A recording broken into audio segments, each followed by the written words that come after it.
We begin on time and we end on time. No, it's not. Another group. I was going to, considering this crowd, I was going to say something totally un-PC, but maybe an ethnic joke or one of these things. But I heard it will go over the web, so I will be careful. And this is won't be, and I'm really glad, when the slides start, I'm really glad that nothing funny popped up from my computer, because you never know. Anyway, this, it usually begins with John Locke. The reference is, as someone correctly said yesterday, the reference is to a very famous classic libertarian movement memoir, which was, it usually begins with Ayn Rand, 1972, which was actually a memoir about the 60s in the libertarian movement in America. It's full of it's full of fact and fiction, as you probably know, but it was somewhat an interesting book, and it was written when the movement was pretty young. Now we're getting older, much more sophisticated, and so it's time. It's not probably time for active political participation. Some people may think so. I do not.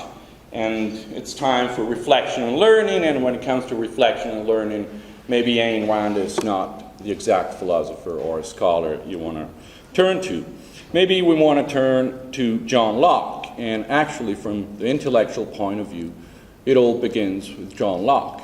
And we'll see immediately what begins with John Locke. I would say just basically three things that are very important to us. The first one is pretty good, and the second pretty bad, and the third one is just as bad. So the first one is the account of property rights and the original acquisition of property, and also seeing self-ownership as the real fact, and a peculiar view of the self as rights bearer. That is what comes from John Locke first. But then there's a theoretical, number two, there's a theoretical and rather unhistorical, thus inaccurate account of the birth of the state. And the third thing is the illusion, the delusion, that many classical liberals, and I want to tell Hoppe that I do agree with everything he said about classical liberalism in the 1900s. The only thing, of course, John Locke didn't know that yet, but classical liberals of today should really know what happened after that. There's one thing that tells you everything about the failure of classical liberalism, is that Golema and Auschwitz came 250 years later, the death of John Locke, 241 actually. So the illusion that somehow the state, though it could be considered Leviathan, brutal beast, anything, you just name it, could be actually chained out by what? By a constitution, or anyway, domesticated somehow. But still, let's go back to the idea of self-ownership of John Locke.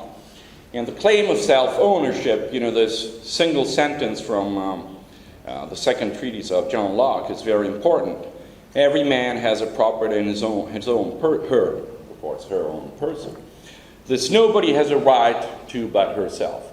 Now this, to me, is the single most important sentence in the second treatise on government. And in a nutshell, the view, and Locke's political philosophy, is the view that human beings are rights bearers by nature and because they're self-owners. And the primary moral fact of human existence is self-ownership. And this was a very solid foundation, and according to me, and a long tradition, of course, before me, and I believe after my death, will still be there. It is that it's probably possibly the best account of property as a source, and it's also a source of morality and justice in human relations. And it was a big change. Most people consider Grotius as the father of modern natural rights theory, but it might well be John Locke. Because the idea of John Locke is that natural rights do not stem directly from natural law, but from the fact, the simple fact of self-ownership. And I know that some, especially British libertarians, Steve Davis, some of my good friends, do prefer Hume's account. But I still think that not only Locke's is better, but it's politically more viable. And also, now the problem begins when property becomes a political thing in John Locke's analysis. And property, as you know, for John Locke is everything. He says property, that is, his life, liberty, and estate, her life, he was wrong. So this broad notion of property is what man aimed to protect by establishing government. It didn't happen like that, of course, you know, but that was his idea. So there are the political implications of the term property. On one side, you have the idea of the natural origin of property. On the other side, you have the idea that the ultimate end of government is the protection of property. So, property became, in that jargon, the code word for life, liberty, and the state. That is, natural rights and freedom, or freedom. And for Locke, we can see that it's a way of just talking about the legitimacy of the political order. And we can say, there's a good book on John Locke, which is called On the Edge of Anarchy.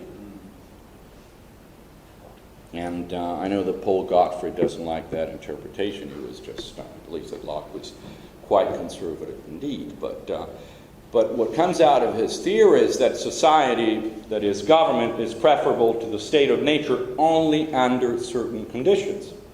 As the natural state is a state to which only certain limited forms of political society will be preferable. And also, and in this sense, classical liberalism was really shaped by Locke. Of course, you know that he died about 100 years prior to the word liberalism was in use in Europe, and it started to be used in Spain, of all places. And so it's really predicated on the notion that human beings enjoy inalienable rights. The word inalienable is not in John Locke, but the concept clearly is there. So the protection of rights is also the ultimate test of legitimate government actions. The state must provide a safe environment for the individual's enjoyment of her natural rights. Now, it all sounds like Disneyland these days, but that's the way it was with classical liberalism. And you probably know what Gandhi said to a journalist who just visited the UK, and so he said, since according to a lot of press he was bad-mouthed in England for many years, he said, "So what do you think about British civilization?" And he said, "Well, it would be a great idea." And so that's the same thing. What do you think about John Locke? It would be a great idea. The only thing is, we know it did not exactly work like a Swiss watch. Quite the contrary. And so what is really the problem? The problem, well, take a wild guess where the problem is. It is the state. Now, the first thing I wanted to tell you is that libertarianism, we always think it's like the Austrian school, so the understanding of the markets that brought into existence some sort of radical anarcho-capitalist or like pure libertarianism. But I think it's very important that it was the failure of classical liberalism that brought libertarianism into existence. It was the failure of classical liberalism to tame the state. It was a disastrous attempt. And so some people said John Locke tried to build a non-sovereign state. That's an oxymoron, a contradiction in terms. There will never be a non-sovereign state. So, and that spectacular failure comes from a total lack of understanding of how the state works, of what the state is, and how it was shaped into a new, very flexible secular religion. And most classical liberals just never understood that. Beginning with John Locke, who, of course, who was in the 1600s, and then going to Buchanan, Milton Friedman, and Hayek. In short, classical liberalism was actually destroyed by the very success of the state. That's one thing we have to recognize. You know, in the beginning of the 1500s, there were probably around 2 or 3 states, France and England. Now there are 225 states all over the globe. It had a tremendous success. When I hear libertarians saying that the state is not successful, it's like when the Marxists were saying that the market doesn't work. You know, we got to cope with that. That's a fact of life. But the thing is, the success of the state was certainly not the minimal state, not the state imagined by John Locke, but it was Leviathan, as it is, and not a watered-down version that was just wishful thinking about the state. And that is very common in classical liberal circles. Now, I'll give you just one example of how even the natural rights doctrine that seems perfect, a shield for the individual, was turned into a status tool. You know, and classical liberalism was quite helpful for establishing the power of the state in modern times. Under the pressure of the natural law project, the state accelerated its growth, bringing about a state reduced to 2 actors. And that, from the beginning, was the real project of the modern state. We'll leave on the scene 2 actors, the state and the free individual. You can take a wild guess about whose actor was more powerful. So modern state and the modern individual are the consequence of the same process, and they became allies in the same life and death struggle against old ideologies and practices, that is, against the medieval cosmos that dominated. In practice, there was this promise of the modern state to the modern individual: I will free you from all these masters. You have like 16 or 17. You got your corporation, you got your church, your family, your children, even your friends will free you from everything. And actually, if you're a servant of 16 masters, maybe you're not such a slave. But if you do have only one owner, then you do become a slave. And so Locke actually believed that natural rights were a shield for the individual. But the outcome, as I said, was very different. Natural law theory turned out instead to be the most sophisticated foundry of legal myths ever created over the long history of legal thought. Such a complex ordered myths gave rise to a true legal mythology on which the state still thrives. To put it very bluntly, the state, or the man who we're talking on behalf of the state, said, yeah, you're right, John Locke, lives and property. We're here to protect them. What else? So, the thing is, classical liberalism never understood much about the essence of the state, and I will tell you very briefly what it is. First of all, the project, of the essence, this would be like the essence of the state project. First of all, the idea was to destroy the medieval universe by freeing the individual from all other authorities and relations. Second one, and probably the most important one, was the centralization of power, to create one command center for all governmental operations, a single decision-making room where you could just make all the decisions, which gradually imposed itself on all other centers. And then it was the creation of boundaries. Now, the boundaries are very important for the modern state. You cannot even think of a state without boundaries. Remember where the astronauts left Earth for the first time. And so the first question, Cape Canaveral, was, how does the Earth look like? And they said, well, we don't see any borders. And so they started, we're all the human race, we're all equal. No, they were just saying a very simple thing. We're used to see the world with borders. Borders are not a natural thing. But the thing is, they're so natural to us that they became natural. Institutions tend to become very natural.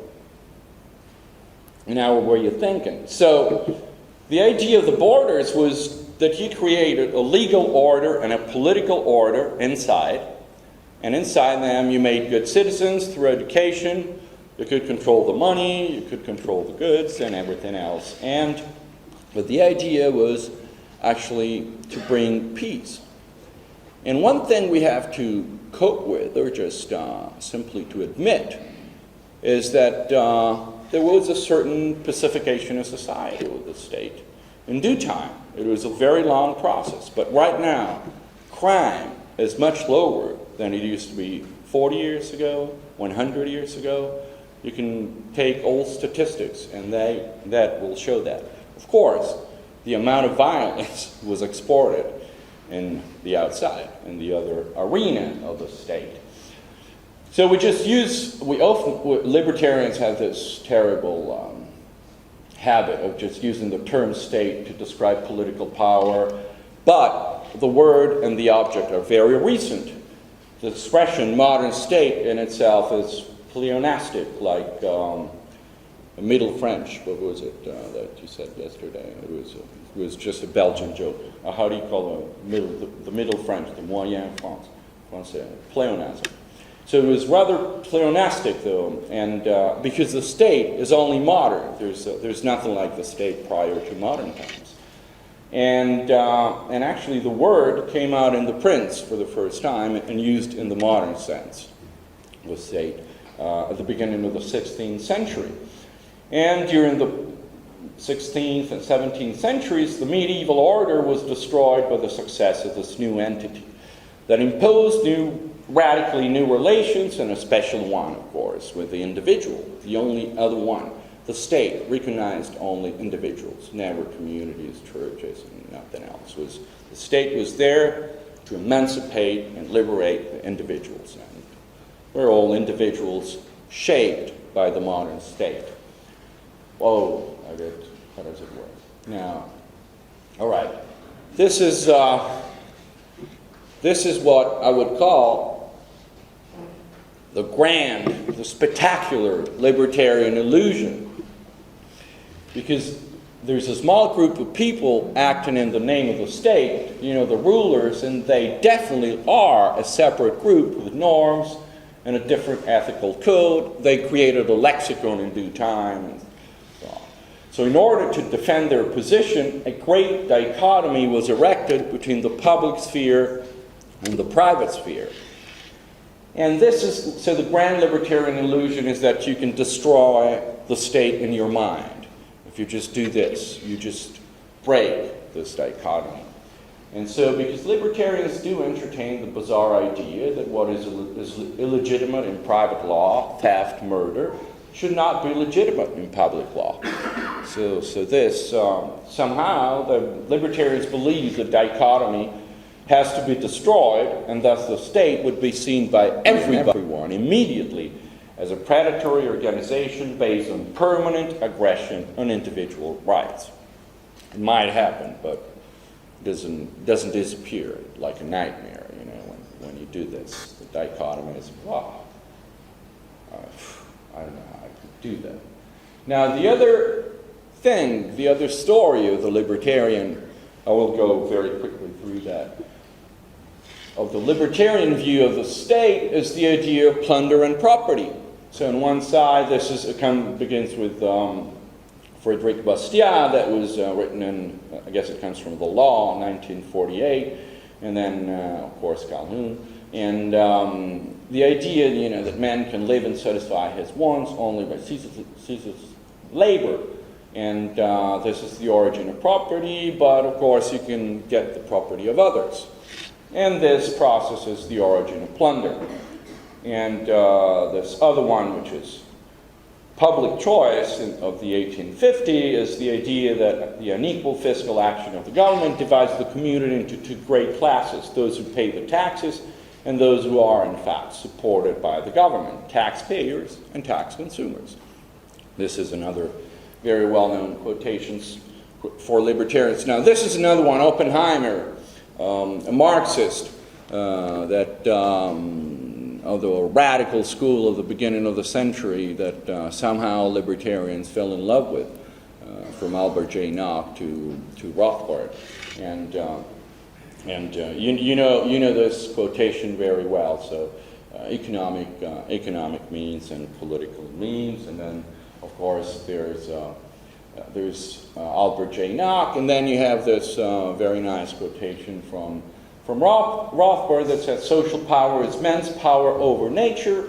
State power is the coercive and parasitic seizure of this production, the draining of the fruits of society for the benefit of non-productive rulers. While social power is over nature, state power is power over men. Very nicely put, and very true indeed. And then actually Rothbard says something which may not be true, because he says the 20th century has been primarily an age in which state power has been catching up with a consequent reversion to slavery, war, and destruction. That's true. That's definitely true. But the creation of wealth during the 20th century was it happened anyway, and that's a little bit of a problem for that kind of analysis. But anyway, from Bastiat to Rothbard, the state appears as a machinery controlled by the ruling class to exploit and dominate society. And this is very much true, but it's not the essence of the state.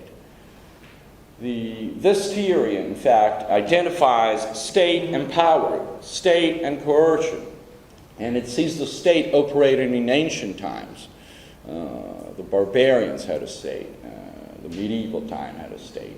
And it's really based on a sociological model of the state that ignores the core of the state, which is the historical dimension and the historical aspect of the state. So if we want to know something about the state, history is crucial. History is the key point, because the type of political order in force today, far from being the sole and inevitable product of universal reason, is but the rather occasional result of a series of historical junctures. Oh, all right, this was easy. And also, another thing that is the idea that the modern state is a secular religion, and that's not part and parcel of the libertarian understanding of the state. And also, if you think about many modern and contemporary political philosophers, emphasize the importance of a civic religion, from Machiavelli to Rousseau to Charles Taylor to all these kind of people. And the importance is clear, actually, because the main unethical principles on which the state is based cannot be accepted without a strong theoretical framework defending the power and legitimacy of secular institutions. This is exactly what the rightist and leftist statist secularism are doing. There are two different ways to build a strong quasi-religious ideological support for the state. So what's the lesson from this? If you believe that the state power is historical, it is also contingent. And it is changing over time, a little bit. It's got a project, but it changes. I mean, it responds to certain changing over time. And also, you have to realize that we're not fighting against the Roman Empire. We're not fighting against the Greek polis. We have a quarrel with our enemy, the state, the very modern state. So we could realize that people lived for many years under different institutions that were not a state, and we could learn a lot by that from medieval times. And one time, after the end of the state, we know that the human race will live under different arrangements. And another thing we can learn is that there is certainly no scientific law imposing the state solution for the so-called public goods problem or the production of security. So if we realize that the state is a provisional and recent European invention, and it's very important for libertarians, and we might consider it a nightmare, but the only way of beginning to wake up is to understand how it works and how it came to existence. And actually the key to the success of the state, but I will not have time to elaborate upon that, is that the state does not exist. It exists only in people's minds. We do not live in status societies. We live in societies shaped by centuries of discussions about the state. So actually, I've never seen the state, but I see people always talking about the state and on behalf of the state. Also, have never seen sovereignty. Have you seen sovereignty? I guess not. Not even a nation or anything like that, or all the jargon that's used by the people who talk on behalf of the state. But I know that there are hundreds of theories of sovereignty, and of course, Jean Baudin's is still the most important for the birth of the state. And just to show you that you can learn something even from John Le Carré, I will end with this quote from Le Carré. The state is a dream, a symbol of nothing at all, an emptiness, a mind without a body, a game played with clouds in the sky. But states make war, don't they, and imprison people. Thank you.